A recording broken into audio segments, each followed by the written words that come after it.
इस वक्त डॉक्टर हिना अनीस हैं, न्यूट्रिशनिस्ट हैं, लाइसेंस मेडिकल एस्थेटिशियन हैं और यूएसए वेलबींग कॉन्सेप्ट फाउंडर हैं। बिजनेस को बताइए क्या चीज़ है ये? सबसे पहले जो आपने लास्ट में कहा ना वेलनेस एक्सपर्ट, जी जी it's a holistic wellness approach जो कि मैं पाकिस्तान में लेकर आई हूँ। Being a nutritionist, I was first nutritionist. I am MD in foods and nutrition from Texas. So अल्हम्दुलिल्लाह इसके बाद I have train a proper 2-year degree in aesthetics. So now I am trained and licensed in a form of, मेरे पास work permit है और as a laser esthetician का licence है, क्योंकि जो लेज़र टेक्सास लेज़र बॉडी है वो licence के बगैर कभी भी काम नहीं करने देती अब्रॉड में। ठीक है। तो ये जब मैंने एक वेलनेस की मेरे माइंड में थॉट आई ना, बीइंग अ न्यूट्रिशनिस्ट, तो मुझे लगा there is something lacking in my studies और मेरी डिग्रीज में कुछ और ऐसी इन्हांसमेंट होनी चाहिए जिससे अगर मेरे पास मेरा जो भी क्लाइंट आता है, मैं कभी भी अपने क्लाइंट को पेशेंट नहीं कहती, क्योंकि न्यूट्रिशन अगर आप अपनी बॉडी में प्रॉपर लेते हैं तो आप पेशेंट कभी भी नहीं बनते।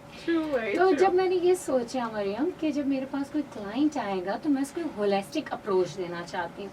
मेरी जो स्टडी है न्यूट्रिशन की वो मोर इनटू आयुर्वेदिक रिसर्च पे बेस करती हैं। अच्छा। मैं मॉडर्न साइंसेस तो yes, modern sciences in a combination of Ayurveda. So मैं आपकी बॉडी के हिसाब से, आपके अपने जेनेटिक्स के हिसाब से, आपके अपने क्लाइमेट के हिसाब से, आपकी अपनी रिक्वायरमेंट्स के हिसाब से आपको कस्टमाइज्ड प्लान देना चाहिए। जबरदस्त। यानी कि आप पर्सनालिटी के बेस पे सारा काम करते हैं। That's amazing, that's amazing. So that's brilliant. तो जो आपके जो क्लाइंट्स हैं वो बेसिकली किस चीज़ के लिए ज़्यादा आते हैं आपके पास? एक जो सबसे सोरिंग टॉपिक है ना वो इस वक्त पाकिस्तान में है, दैट इज ओबेसिटी, ओवरवेट और एजिंग। ओवरवेट की वजह से एजिंग बहुत हो जाती है तो इसलिए आते हैं। तो ये सबसे ज़्यादा क्लाइंट है। दूसरा मेरा जो सेकंड नंबर पे क्लाइंट है वो पेन मैनेजमेंट के लिए आ रहा होता है, क्योंकि ओबेसिटी आपकी बॉडी को एग्रेसिव पेन्स होते हैं। इसके साथ साथ अगर आपकी एजिंग होती जा रही है तो भी आपके पेन्स होते हैं। जो थर्ड नंबर पे इस वक्त मैं काम भी कर रही हूँ basically with the team of stem cells, तो मैं रीजनरेटिव वेलनेस पे काम कर रही हूँ। तो अगेन वही पेन मैनेजमेंट के लिए मेरे पास आते हैं कि जिनको अक्सर डॉक्टर्स ने सर्जरी कह दी होती है, नी रिप्लेसमेंट कह दिया होता है, L4 L5 उनका बहुत डिस्टर्ब होता है, उनके कस्टमाइज डाइट प्लान बनाते हैं।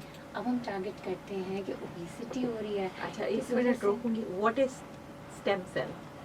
स्टेम सेल क्या है, जरा हमारे लिसनर को बताइए थोड़ा सा आसान लफ्जों में कि स्टेम सेल आपने जिक्र किया क्या है? बिल्कुल, बहुत इंटरेस्टिंग लेटेस्ट टेक्नोलॉजी है पाकिस्तान में, बट वर्ल्ड वाइड ये बहुत ही अप्रूव्ड और बहुत ही कहते हैं ना कि अप्लाइड होने वाली एक थेरेपीज में से एक थेरेपी है। It's again a regenerative medicine. ये रीजनरेटिव मेडिसिन का एक सेक्टर होता है आपकी अपनी बॉडी के अंदर, जो आपके अपने स्टेम सेल्स होते हैं उनको हम ड्राइव करते हैं, उसमें से एक्सोसोम्स और क्रोमोसोम्स लेके आपको दोबारा इंजेक्ट किए जाते हैं, which can give you relief from your pain, which can give you multiple treatments. उसका सेटअप होता है। हम इनफर्टिलिटी में भी करते हैं, हम हार्मोन की भी जब कोई प्रॉब्लम हो रही होती है उसमें भी करते हैं, हम मेल्स के बहुत सारे हार्मोन को फंक्शनेट करने में भी उसका यूज़ करते हैं, मेंटल हेल्थ पे भी करते हैं, हम ऑटिज्म के पेशेंट्स पे भी स्टेम सेल्स कर रहे होते हैं। एजिंग के प्रोसेस को रोका जाता है स्टेम सेल्स के जरिए, एंड विद प्रॉपर डाइट। तो उस डाइट के सेटअप को जितना कंट्रोल करना है, stem cells therapy through obesity, उस डाइट के सेक्टर को सारा मैं डील करती हूँ। ज़बरदस्त। तो यानी कि ये जो 3 आपने बहुत मेजर चीज़ें बताई हैं, हमारे पास सबसे ज़्यादा जो प्रॉब्लम आजकल है ओबेसिटी के अलावा मेंटल हेल्थ, बिल्कुल, तो उस पे भी आप आप इन चीज़ों को लेके काम कर रही हैं? बिल्कुल कर रहे हैं, क्योंकि एक तो बात आपने ये फ्रेज बहुत सुना होगा, बहुत कॉमन फ्रेज है, you are what you eat, but you are what you think. Actually आपकी पर्सनालिटी वो बन जाती है। मैं ये एग्जांपल बहुत आसानी से दे सकती हूँ क्योंकि अपनी लाइफ में इसको प्रैक्टिस भी कर रही हूँ कि आप जो खुद बनना चाहते हैं या जो खुद होते हैं ना, पहले आप अपने आप को अज्यूम करेंगे। आप जब अपने आप को अज्यूम कर लेते हैं ना, वैसा आप अपनी करेक्टरिस्टिक वैसे सेट कर रहे होते हैं अपनी लाइफ की। अपनी जो चॉइसेस होती है ना वो उसी करेक्टरिस्टिक पे बेस करती हैं आपकी। फिर आपका माइंड सारा वक्त वो पर्टिकुलर इंडिकेशन दे रहा होता है कि yes this is me and there I have to be. So यहाँ से हमारी मेंटल हेल्थ बहुत मैटर करती है, in a term of food choices, in a term of आपके lifestyle choices, in a term of career goals. आपकी mental health का अच्छा होना बहुत ज़रूरी है। बहुत ज़रूरी है। तो आप हमारे लिसनर को कुछ ऐसी चीज़ें बताएं जो कि उनकी मोटापे को भी कम करे आसान तरीके से, और मेंटल हेल्थ, जैसे हमारा टॉपिक जो है ये जनवरी का चल रहा है मेंटल वेलबींग पे, तो वो किस, क्योंकि this goes side by side, Exactly. इस मतलब अगर मेंटल हेल्थ नहीं है तो कुछ भी नहीं है। Exactly. तो चाहे आप किसी भी फील्ड में हो, आप किसी भी नेचर के काम कर रहे हो, वो नहीं हो सकता। तो आप हमारे लिसनर को कुछ आसान लफ्जों में ये बताइए, कुछ इजी टिप्स के how to cut down on their weight और कैसे स्ट्रेस फ्री लाइफ गुजारी जाए। अच्छा, सबसे पहली बात तो ये मैं मेरे लिसनर्स को ये बताऊं कि स्ट्रेस फ्री लाइफ कोई भी नहीं गुजार सकता, not in fact me, not in fact Yeah. You, nobody can live stress free. ये जो स्ट्रेस का वर्ड ही है ना, यही इतना स्ट्रेसफुल है कि अगर मैं सबको ये कहना बिल्कुल सही। शुरू कर दूं ना, लेकिन there is healthy stress also ना, Yes, there is healthy, yes. अभी तो मैंने आपको कहा एक्सप्लेन करें आप Yes. हेल्दी अगर स्ट्रेस। मैं अभी सबको कह दूं ना स्ट्रेस नहीं है, स्ट्रेस नहीं है, सब बोलेंगे यार ये क्या बोले जा रही है ना, पागल है, छोड़ो इसकी बात। मैं कहती हूँ सबकी लाइफ में स्ट्रेस है, मेरी लाइफ में भी बिल्कुल स्ट्रेस है, बिल्कुल। लेकिन आप स्ट्रेस को परसीव कैसे कर रहे हैं? उस स्ट्रेस के से साथ अपने नेगेटिव थॉट्स अपने इर्द गिर्द जमा की नहीं कि पॉजिटिव। देखिए मैं आपको बताऊं, बीइंग अ न्यूट्रिशनिस्ट मैं कहती हूँ आपकी बॉडी आपसे बात करती है, आपको सिग्नल देती है, Yeah. आपको बताती बिल्कुल है। सही। तो सबसे पहले अपने स्ट्रेस को रजिस्टर करें कि यस ये स्ट्रेस है और ये दूर, सेकंड पॉइंट ये दूर भी हो जाएगा। अब क्या होता है, स्ट्रेस का बॉडी पे इफेक्ट कैसे आता है, आपकी बॉडी फिर आपको सिग्नल देगी कि आपका कौन सा ऐसा बॉडी पार्ट है जो उस स्ट्रेस को लेके सोर हो रहा है। यहाँ आपको उस सिग्नल को ग्रैब करना है, उसको इग्नोर नहीं करना, बॉडी को नो नहीं बोलना सही, कि सही। भाई तुम्हें दर्द नहीं हो रहा या ये चीज़ नहीं हो रही या तुम स्ट्रेस से ओबीस मैं नहीं हो बिल्कुल रही। ठीक हूँ। No, Yeah. आपको ये बताना है कि मुझे स्ट्रेस से ये पर्टिकुलर रिलेटेड चीज़ हो रही है, अब मुझे इसको एड्रेस करना है, इसको फिक्स करना है।